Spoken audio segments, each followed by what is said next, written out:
Hello మామా నమస్తే. ఇవాళ అయితే బండికి పోలే, ఫోన్ ఒత్తుకుంటా ఇంట్లోనే కూర్చున్నా. నేను ఫోన్ ఒత్తుకుంటా కూర్చుంటే మా భార్య బోనీరు పోయి మిషన్ రిపేర్ చేయించుకొని రా అని చెప్పింది. ఇక సీదా టైం ఎంత అవుతుందని చూస్తే టైం 4:30 అవుతుంది. ఇక సరే అని ట్యాప్ కాడికి పోయి సబ్ పెట్టుకొని ముఖం మంచిగా కడుక్కున్నా. మిషన్ బయటికి ఎట్లా తీయాలనో చేసేపు అయితే చూసిన.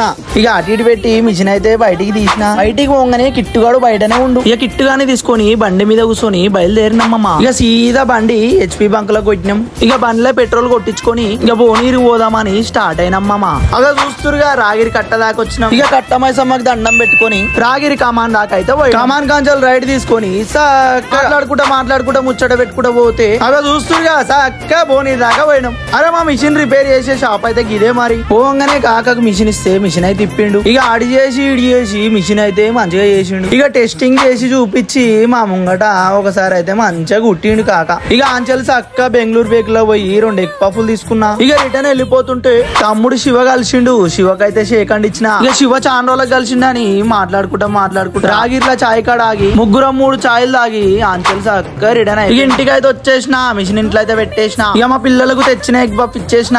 ఆనందం అయితే అవుతనే లేదు మా చానగానికి. ఇక నేను నా భార్య నా పిల్లలు ఎగ్ పఫ్ అయితే తినేసినాం. ఇక మా చానగాడు కుందన్ గాడు చూడు ఎట్లా తింటారో ముడుచుకుంటా. జర ఫాలో చేయి మామా.